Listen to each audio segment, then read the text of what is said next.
जय श्री कृष्णा। राधे राधे। जिन भक्तों ने कल एकादशी का व्रत किया वे आज एकादशी व्रत का पारण कर रहे हैं।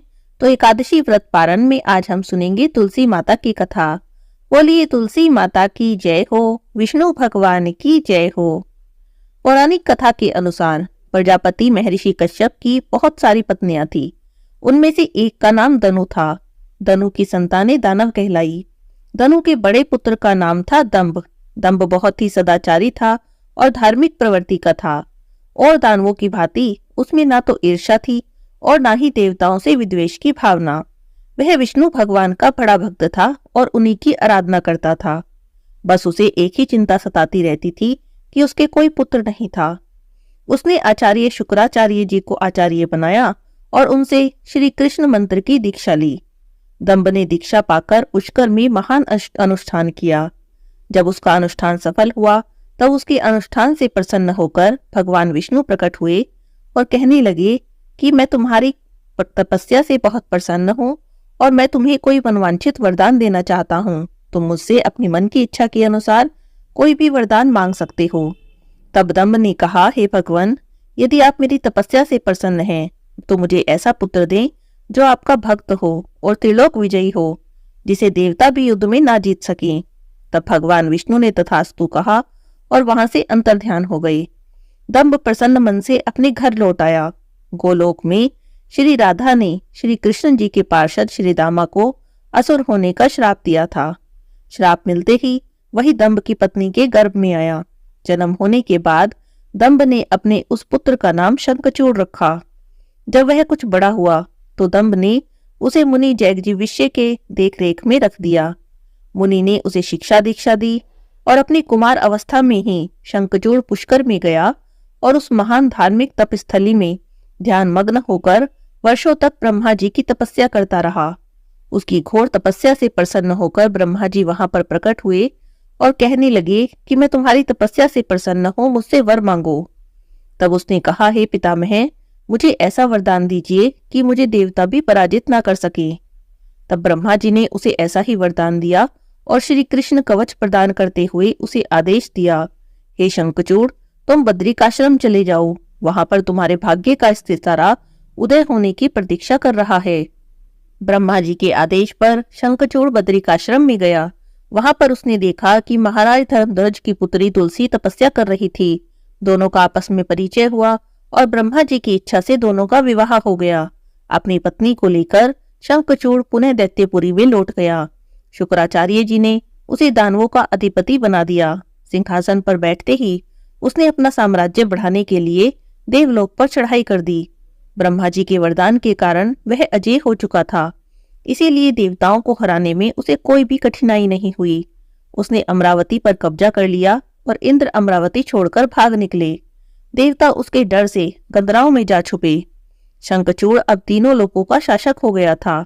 सब लोकपालों का कार्य उसने खुद ही संभाल लिया था। उसने अपनी प्रजा की भलाई के लिए बहुत से काम किए। प्रजा उससे बड़ी प्रसन्न थी। चारों ओर सुख और शांति थी। क्योंकि शंखचूड़ कृष्ण भक्त था, अतः उसकी प्रजा भी भगवान कृष्ण पर पूरी आस्था रखने लगी। उसके राज्य से अधर्म का तो जैसे नाश हो गया था। प्रजा इंद्र और देवताओं को अब भूलने लगी थी। इससे देवताओं को बड़ी चिंता हुई।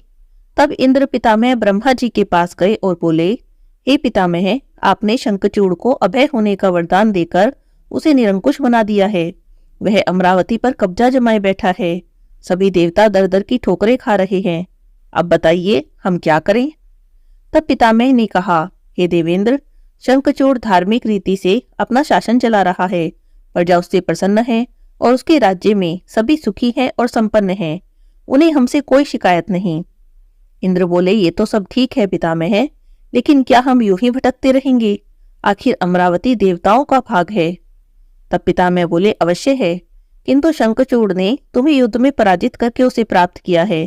तुम्हारी प्रजा को कोई कष्ट भी नहीं पहुंचाया, बस सिंहासन का फेरबदल हुआ है। इंद्र ने कहा, पितामह, हम आपकी संतानें हैं। क्या आप चाहते हैं कि आपकी संतानें यूं ही भटकती रहें? कुछ तो उपाय करें। तब पितामह बोले कि मैं इसमें कुछ नहीं कर सकता देवेंद्र। जब तक शंखचूड़ के भाग्य में अमरावती का ऐश्वर्य भोगना है वह भोगेगा। अब तुम भगवान विष्णु के पास जाओ, वे ही तुम्हें कोई उपाय बताएंगे। वहां से निराश होकर देवराज इंद्र विष्णु जी के पास गए और उनकी बड़ी स्तुति की और कहा, हे भगवान, ये देवता इस समय भारी संकट में हैं। ब्रह्मा जी ने भी असमर्थता जाहिर कर दी और मुझे आपके पास भेज दिया। हे प्रभु, कुछ कीजिए, अन्यथा संपूर्ण देव जाति नष्ट हो जाएगी। देवराज इंद्र की बात सुनकर भगवान विष्णु ने कहा कि शंखचूड़ की मृत्यु भगवान शिव के त्रिशूल से निर्धारित है। ये जानकर सभी देवता भगवान शिव के पास गए और देवताओं की बात सुनकर भगवान शिव ने चित्ररथ नाम के एक गण को अपना दूत बनाया और शंखचूड़ के पास भेजा। चित्ररथ ने शंखचूड़ को समझाया कि देवताओं को उनका राज्य लौटा दे, लेकिन शंखचूड़ ने कहा कि अगर महादेव मुझसे युद्ध करना चाहते हैं तो मैं युद्ध करने के लिए तैयार हूँ, पर मैं देवताओं का राज्य नहीं लौटाऊंगा। जब भगवान शिव को इस बात का पता चला तो वे युद्ध के लिए अपनी सेना लेकर निकल पड़े। शंखचूड़ भी युद्ध के लिए तैयार होकर रणभूमि में आ गया। देखते ही देखते देवताओं और दानवों में घमासान युद्ध होने लगा। वरदान के कारण शंखचूड़ को देवता हरा नहीं सकते थे। शंखचूड़ के साथ भगवान शिव हजारों सालों तक युद्ध करते रहे। अंत में भगवान शिव ने शंखचूड़ का वध करने के लिए जैसे ही अपना त्रिशूल उठाया, तभी आकाशवाणी हुई कि शंखचूड़ के हाथ में श्रीहरि का कवच है, इसकी पत्नी का सतीत्व अखंडित है, तब तक इसका वध संभव नहीं होगा। ऐसी आकाशवाणी सुनकर भगवान विष्णु एक व्रत ब्राह्मण का रूप धारण कर शंखचूड़ के पास गए और उससे श्रीहरि कवच दान में मांग लिया। शंखचूड़ ने वह कवच बिना किसी संकोच के दान कर दिया। इसके बाद भगवान विष्णु शंखचूड़ का ही रूप बनाकर उसकी पत्नी तुलसी के पास गए और वहां जाकर शंखचूड़ रूपी भगवान विष्णु ने तुलसी के महल के द्वार पर जाकर अपनी विजय होने की सूचना दी। यह बात सुनकर तुलसी बहुत प्रसन्न हुई और पति रूप में आए भगवान का पूजन करने लगी और उन्हीं के साथ रमन करने लगी। तुलसी का सतीत्व भंग होते ही भगवान शिव ने त्रिशूल से युद्ध में शंखचूड़ का वध कर दिया। कुछ समय बाद जब तुलसी को ज्ञात हुआ कि ये मेरे स्वामी नहीं हैं, तब भगवान अपने मूल स्वरूप में आ गए। अपने साथ छल हुआ जानकर शंखचूड़ की पत्नी रोने लगी और उसने कहा कि आज आपने छल से मेरा धर्म नष्ट किया है और मेरे स्वामी को मार दिया है। आप अवश्य ही पाषाण हृदय हैं, अतः आप अब मेरे श्राप से पाषाण यानी पत्थर होकर पृथ्वी पर रहें। तब भगवान विष्णु ने देवी तुलसी के श्राप को स्वीकार किया और कहा, हे देवी, तुम मेरी ही प्राप्ति के लिए इतने सालों तक तपस्या कर रही थी। अब तुम इस शरीर को त्याग करके दिव्य देह धारण कर मेरे साथ आनंद से रहो। तुम्हारा ये शरीर नदी के रूप में बदलकर गंडकी नामक नदी के रूप में प्रसिद्ध होगा। तुम पुष्पों में श्रेष्ठ तुलसी का वृक्ष बन जाओगी और सदा ही मेरे साथ रहोगी। तुम्हारे श्राप को सत्य करने के लिए मैं शालिग्राम बनकर रहूंगा। गंडकी नदी के तट पर मेरा वास होगा। नदी में रहने वाले करोड़ों कीड़े अपने तीखे दांतों से काट काट कर उस पाषाण में मेरे चक्र का चिन्ह बनाएंगे। हे देवी, धर्मालु जन तुलसी के पौधे और शालिग्राम शिला का विवाह करेंगे और पुण्य अर्जित करेंगे।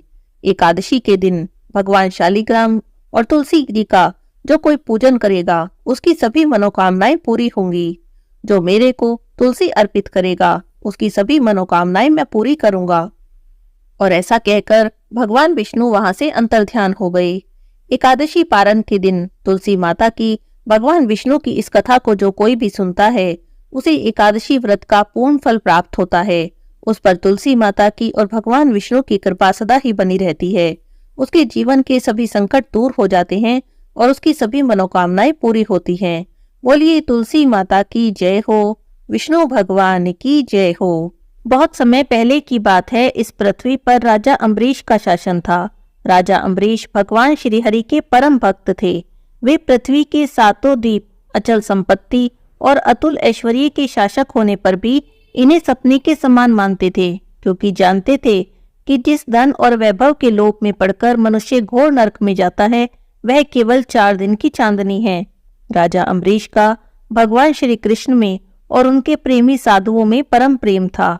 उन्होंने अपने मन को श्री कृष्ण के चरणों में, अपनी वाणी को भगवान के गुणों का गान करने में, अपने हाथों को भगवान श्रीहरि के मंदिर मार्जन में और अपने कानों को भगवान की मंगलमयी कथा के श्रवण में लगा रखा था। उन्होंने अपने नेत्रों को श्रीहरि के विग्रह और मंदिरों के दर्शन में लगा रखा था। उन्होंने अपनी नासिका को भगवान के चरण कमलों में चढ़ी श्रीमती तुलसी की दिव्य गंध में और अपनी जिह्वा को भगवान के प्रति अर्पित नैवेद्य प्रसाद में संलग्न कर रखा था। राजा अम्बरीश के पैर भगवान के क्षेत्र आदि की पैदल यात्रा करने में लगे रहते और वे सिर से भगवान श्रीहरि के चरण कमलों की वंदना करते। इस प्रकार राजा अम्बरीश ने अपने सारे कर्म इंद्रियातीत भगवान के प्रति उन्हें सर्वात्मा और सर्वरूप समझकर समर्पित कर दिए थे और भगवत भक्त ब्राह्मणों की आज्ञा के अनुसार वे इस पृथ्वी का शासन करते थे।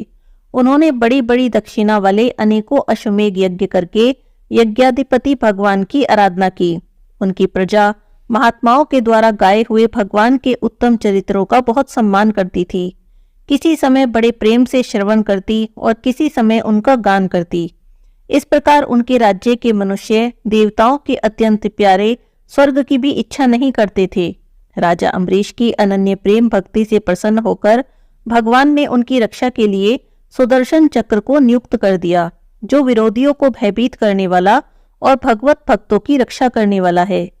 एक समय की बात है, राजा अम्बरीश ने अपनी पत्नी के साथ भगवान श्री कृष्ण की आराधना करने के लिए 1 वर्ष तक द्वादशी प्रधान एकादशी व्रत का नियम ग्रहण किया।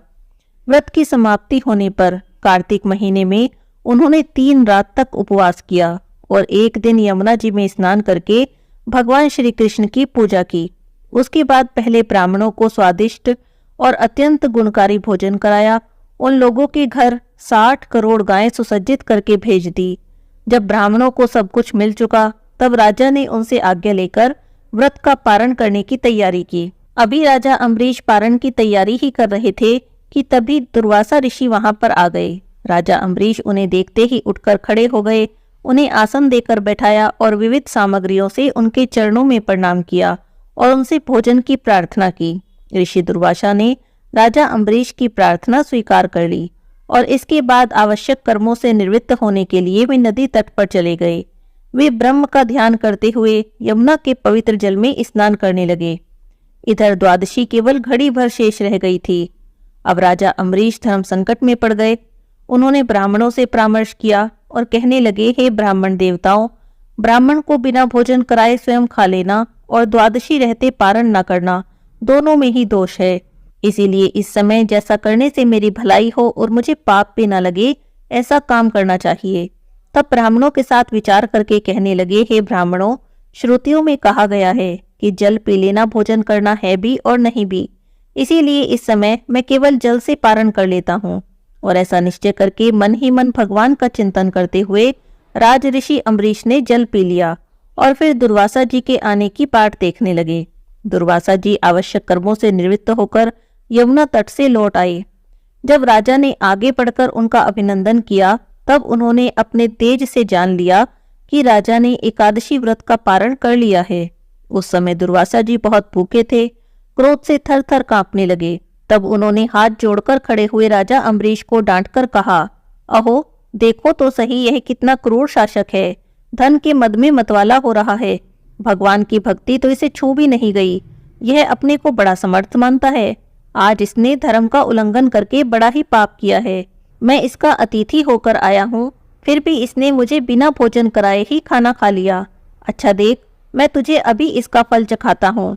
और ऐसा कहकर वे क्रोध से जलने लगे। तब उन्होंने अपनी एक जटा उखाड़ी और उससे राजा अम्बरीश को मार डालने के लिए एक कृत्या यानी राक्षसी को उत्पन्न किया। वह आग के समान जलती हुई कृत्या हाथों में तलवार लेकर राजा अम्बरीश पर टूट पड़ी। परम पुरुष परमात्मा ने अपने भक्त की रक्षा के लिए पहले से ही सुदर्शन चक्र को नियुक्त कर रखा था। जैसे आग क्रोध से गुर्राते हुए सांप को भस्म कर देती है, वैसे ही सुदर्शन चक्र ने दुर्वासा जी की कृत्या को जलाकर ढेर कर दिया। जब दुर्वासा जी ने देखा कि मेरी बनाई हुई कृत्या तो जल गई और अब सुदर्शन चक्र मेरी ओर आ रहा है, तो वे भयभीत हो गए और अपने प्राण बचाने के लिए वहां से भागने लगे।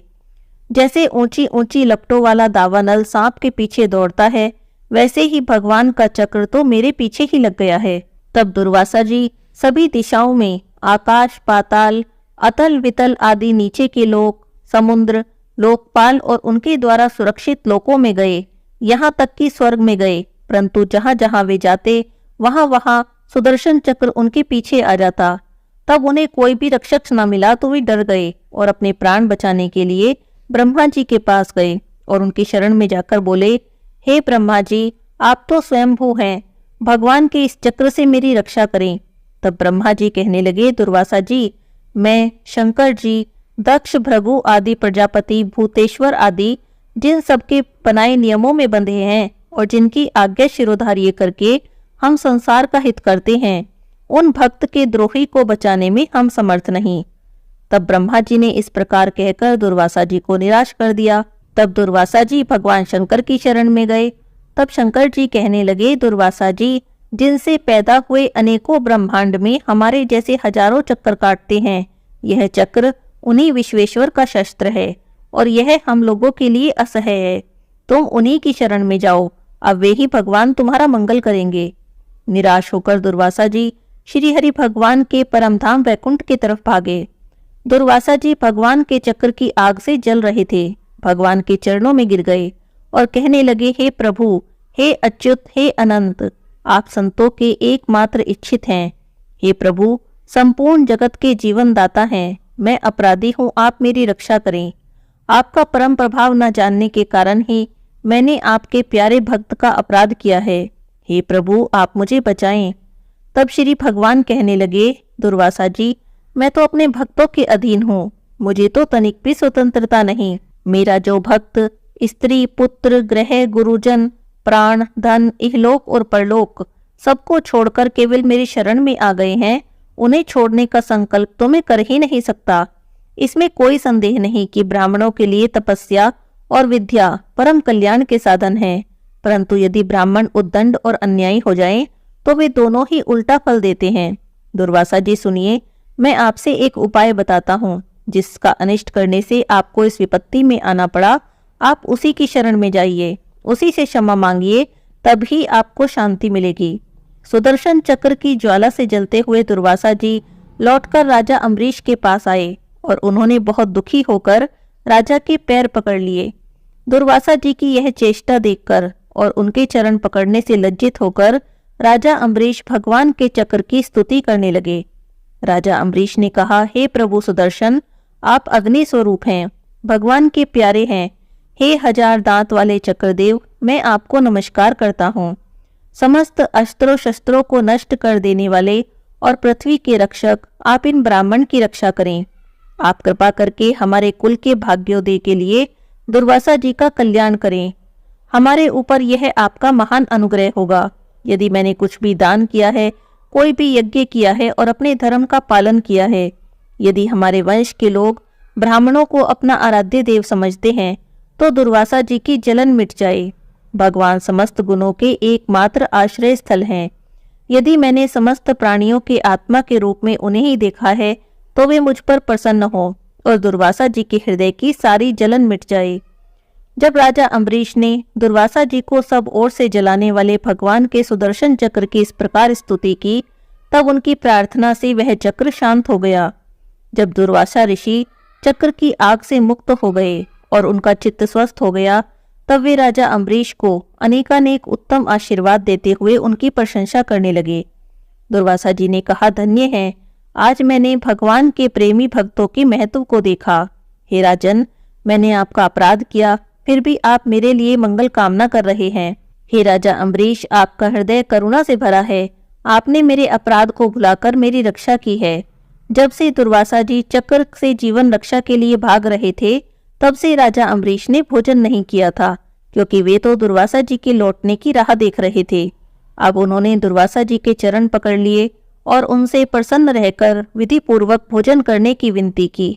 तब दुर्वासा जी ने बहुत ही संतुष्ट होकर वहां पर भोजन किया और राजा अम्बरीश के गुणों की प्रशंसा की। उसके बाद उनसे अनुमति लेकर वे वहां से प्रस्थान कर गए। जब सुदर्शन चक्र से भयभीत होकर दुर्वासा जी भाग रहे थे, तब से उनके लौटने तक 1 वर्ष का समय बीत गया। इतने दिनों तक राजा अम्बरीश उनके दर्शन की आकांक्षा से केवल जल पीकर रहे। दुर्वासा जी के जाने के बाद उनके भोजन से बचे हुए अत्यंत पवित्र अन्न को राजा ने सपरिवार ग्रहण किया। कुछ वर्ष बीत जाने पर राजा अम्बरीश ने अपने ही समान भक्त पुत्रों को अपने राज्य का भार दिया और स्वयं वन में चले गए। वन में जाकर राजा अम्बरीश भगवान की स्तुति करते, भगवान की तपस्या करते बड़ी धीरता के साथ भगवान में अपना मन लगाकर वे इस संसार से मुक्त हो गए। बोलिए विष्णु भगवान की जय हो। एक समय माता लक्ष्मी भगवान विष्णु जी से पूछती है, हे प्रभु, तुलसी के पास दीपक जलाने का क्या महत्व है और रोज शाम को तुलसी के पास दीपक क्यों जलाया जाता है? इससे मनुष्य को कौन सा फल प्राप्त होता है? तुलसी के पास दीपक जलाने की विधि क्या है और दीपक जलाते समय कौन से मंत्र का उच्चारण करना चाहिए? सारी बातें कृपा करके मुझसे विस्तार से बताइए। तब भगवान श्री हरि विष्णु जी ने कहा, हे देवी, आज आपने समस्त मानव जाति के कल्याण के लिए बहुत ही महत्वपूर्ण प्रश्न किया है। आपके इस प्रश्न का उत्तर देने से पहले मैं आपको एक प्राचीन कथा सुनाता हूँ, जिससे आपको आपके सभी प्रश्नों का उत्तर भी मिल जाएगा। आप ध्यान से इस कथा को सुनिए। इस कथा को सुनने मात्र से ही 100 वर्षों तक तुलसी के पास दीपक जलाने का पुण्य प्राप्त होता है।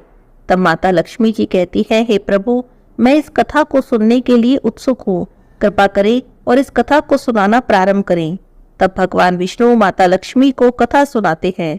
श्री हरि भगवान विष्णु कहते हैं कि हे देवी, पूर्व काल की बात है।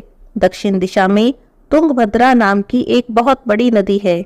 इस नदी के किनारे पर हरिहरपुर नाम का एक अत्यंत सुंदर नगर बसा हुआ है। उसी नगर में काशी नाम के एक ब्राह्मण निवास करते थे। वे ब्राह्मण अत्यंत गुणवान, चरित्रवान और धर्म कार्य करने वाले थे। वेदों को मार्ग पर चलने वाले थे। उन्होंने सभी शास्त्रों का अध्ययन किया हुआ था।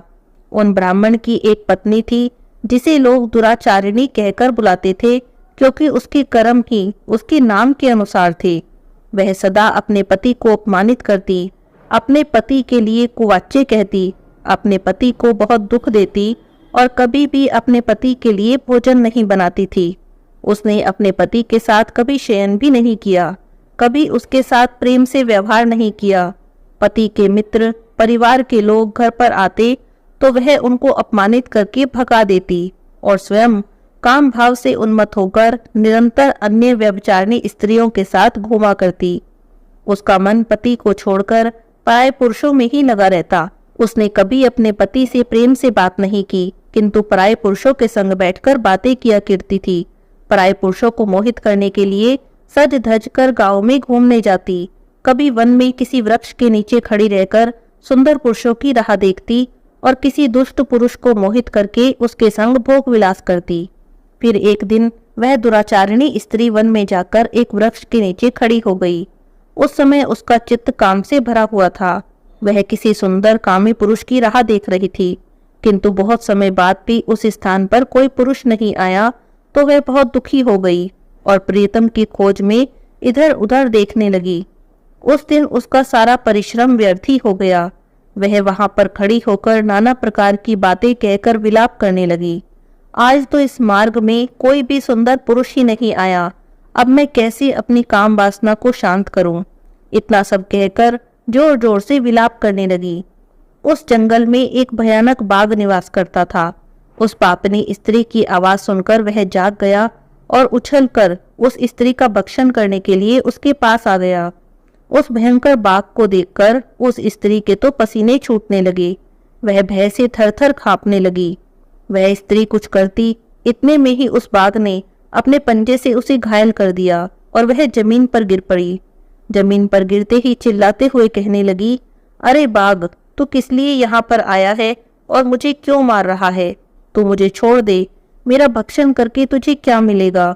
उसकी बातें सुनकर वह भयानक बाघ क्षण भर के लिए रुक गया और हंसते हुए बोला, अरे दुष्टा, आज विधाता ने तुझे ही मेरा ग्रास नियुक्त किया है। तो जैसी स्त्री का भक्षण करना ही मेरा काम है, तभी तुझे इस शरीर से मुक्ति मिलेगी। तब वह स्त्री कहने लगी, हे बाघ, तुम कौन हो? मुझे सच सच बताओ, तुम्हें किस कारण से बाघ की योनि में जन्म लेना पड़ा और तुम मुझ जैसी स्त्रियों का भक्षण क्यों करते हो? पहले मुझे सारी बात बताओ और फिर मेरा भक्षण करना। तब बाघ कहता है कि अरे पापनी, मैं तुझे अपने पूर्व जन्म का सारा वृतांत सुनाता हूँ कि किस कारण से मुझे बाघ बनना पड़ा। तो ध्यान से सुन। पूर्व काल में दक्षिण देश में एक नदी थी। उस नदी के तट पर एक नगर बसा हुआ था। उस नगर में मैं निवास करता था। मैं एक ब्राह्मण का पुत्र था और नदी के किनारे बैठकर यज्ञ आदि कार्य करता था। मैंने उस जन्म में अनेक पापियों के लिए यज्ञ किए, उन पापियों के घर का भोजन किया। मैंने धन के लोभ से अनेक पापियों के लिए कार्य किया। जिन वस्तुओं का दान ब्राह्मणों को नहीं लेना चाहिए, उन वस्तुओं का दान भी मैंने ग्रहण किया, और दूसरों से धन लेता था लेकिन कभी वापस भी नहीं करता था। इस प्रकार पाप करते हुए मुझे बहुत साल बीत गए और मैं वृद्ध हो गया। मेरे बाल सफेद हो गए, मुंह के सारे दांत भी गिर गए, लेकिन फिर भी मेरी दान लेने की आदत नहीं छूटी और मैं पाप करता चला गया। एक दिन धन के लोभ से नदी किनारे गया और अन्य धूर्त ब्राह्मणों के साथ मिलकर हमने लोगों को वहां पर ठगा। झूठे मंत्र वचन बोलकर हमने बिना विधि विधान किए ही देवी देवताओं का पूजन किया और बहुत सारा धन दान में ले लिया। फिर उसी स्थान पर एक बीमार कुत्ते ने मेरे पैर में काट लिया और मैं मूर्छित होकर गिर पड़ा। उसी क्षण मेरे प्राण चले गए। फिर यम के दूत उस स्थान पर प्रकट हुए और मुझे पकड़कर यमपुरी में ले गए। वहां पर यमराज ने चित्रगुप्त से मेरे कर्मों का लेखा जोखा निकालने के लिए कहा। फिर चित्रगुप्त कहने लगे, हे धर्मराज, इस ब्राह्मण ने तो घोर पाप किए हैं। इसने दूसरों से झूठ कहकर धन लूटा है, विधि विधान से पूजा न करके झूठे मंत्र बोलकर भगवान का अपमान किया है। इसीलिए यह पापी ब्राह्मण केवल नरक जाने के योग्य है। फिर यमराज ने अपने दूतों को आदेश देकर मुझे नरक की अग्नि में डाल दिया और कई वर्षों तक सजा भोगने के बाद मुझे बाघ का यह शरीर प्राप्त हुआ और मैं इस दुर्गम वन में निवास करने लगा। मैं अपने पूर्व जन्म के पापों को याद करके कभी महात्मा, कभी साधु पुरुष और कभी भी सती स्त्रियों का भक्षण नहीं करता हूँ। मैं केवल पापी, दुराचारी और उल्टा स्त्रियों का ही भक्षण करता हूँ ताकि मुझे मेरे पापों से मुक्ति मिल जाए। फिर वह बाघ उस स्त्री से कहने लगा, हे पापनी, तेरे आचरण से तो तू उल्टा दिखाई देती है। अपने पति को छोड़कर तू इस वन में अन्य पुरुषों के साथ भोग विलास करने के लिए आई है, इसीलिए आज तू मेरा ग्रास अवश्य बनेगी। इतना कहकर उस बाघ ने अपने तीक्ष्ण नाखून से उस पापी स्त्री के टुकड़े टुकड़े कर दिए और उसे खा लिया। फिर उस स्थान पर यम के दूत प्रकट हुए और उस पापिनी स्त्री को उठाकर यमपुरी में ले गए। चित्रगुप्त जी ने उस स्त्री का लेखा जोखा निकाला और यमराज जी को बताया। यमराज ने उस स्त्री को घोर नरक में डाल दिया। कई वर्षों तक नरक की अग्नि में जलने के बाद उसने फिर से पृथ्वी लोक पर एक चांडाल के घर में जन्म लिया और वह फिर से दुख भोगने लगी। इस दुख को सहन करते करते एक दिन वह तीर्थों में स्नान करने के उद्देश्य से अनंतपुरा में चली गई। वहां पर एक आश्रम के बाहर निवास करने लगी। वहां उस आश्रम में एक तुलसी का पौधा था। अन्य स्त्रियों को वहां पर उसने तुलसी के पास दीपक जलाते हुए देखा तो उस पापी स्त्री ने भी वही किया। उसने तुलसी के पौधे के पास एक दीपक जला दिया। फिर उसी रात हृदयघात से उसकी मृत्यु हो गई और यमराज के दूत उसे ले जाने के लिए वहां पर प्रकट हुए। जैसे ही यम के दूत उस पापी स्त्री को पासे में बांध कर ले जाने लगे, तभी भगवान विष्णु के दो पार्षद उस स्थान पर प्रकट हुए और उन्होंने उन दोनों को रोक दिया और कहने लगे, हे दूतों, तुम इस स्त्री को छोड़ दो। यह स्त्री नरक जाने के योग्य नहीं। तुम किसके आदेश से ऐसा अधर्म कर रहे हो? तब यमदूतों ने कहा कि हम यमराज के आदेश से इसे लेने आए हैं, किंतु आप हमें किस कारण रोक रहे हैं? यह स्त्री अत्यंत पापिनी है। तब भगवान विष्णु के पार्षद कहने लगे, यह स्त्री तो विष्णु भक्त है, यह नरक जाने के योग्य नहीं। इसने शाम के समय तुलसी के पास दीपक जलाया है, इसी कारण से इसके सभी पाप नष्ट हो गए और अब यह नरक जाने की नहीं बल्कि स्वर्ग जाने की अधिकारी बन गई है। पार्षदों की बातें सुनकर यमदूतों ने उस स्त्री को उसी स्थान पर छोड़ दिया और यमलोक में चले गए। वहां जाकर उन्होंने यमराज को सारा वृतांत सुना दिया। फिर भगवान विष्णु के पार्षद उस स्त्री को दिव्य विमान में बैठाकर स्वर्गलोक में ले गए। भगवान विष्णु कहते हैं, हे देवी, इस प्रकार से तुलसी के पास केवल दीपक जलाने मात्र से ही मनुष्य के सभी पाप नष्ट हो जाते हैं। जो भी स्त्री नित्य प्रतिदिन शाम को तुलसी के पास दीपक जलाती है, वह सौभाग्यशालिनी बनती है। उसके पूर्व जन्मों के सभी पाप नष्ट हो जाते हैं और उसे सुख समृद्धि की प्राप्ति होती है। भगवान विष्णु कहते हैं कि हे देवी, मुझे मोती, माणिक, रतन कुछ भी अर्पित कर दो, लेकिन मुझे उतनी प्रसन्नता नहीं होती जितनी कि मनुष्यों के द्वारा एक तुलसी का पत्ता अर्पण करने से प्राप्त होती है। 10,000 गोदान से मनुष्य को जो फल प्राप्त होता है, वही फल तुलसी पत्र के दान से प्राप्त हो जाता है। मृत्यु के समय जो भी मनुष्य अपने मुख में तुलसी पत्र का जल पा जाता है, वह भगवान विष्णु के धाम में जाता है। भगवान विष्णु कहते हैं, हे देवी, जिस प्रकार देवी लक्ष्मी से वैकुंठ को ऐश्वर्य प्राप्त होता है, उसी प्रकार वैकुंठ में तुलसी देवी के कारण पवित्रता प्राप्त होती है। पृथ्वी लोक में जिस स्थान पर भी तुलसी का पौधा होता है, उस स्थान पर कभी भी बुराई का वास नहीं होता। ऐसा स्थान सबसे अधिक पवित्र होता है। इसी कारण घरों में तुलसी का पौधा अवश्य लगाना चाहिए। इसी प्रकार भगवान विष्णु ने देवी लक्ष्मी को तुलसी देवी के पास दिया जलाने का महत्व बताया। बोलिए विष्णु भगवान की जय हो, लक्ष्मी माता की जय हो, तुलसी माता की जय हो।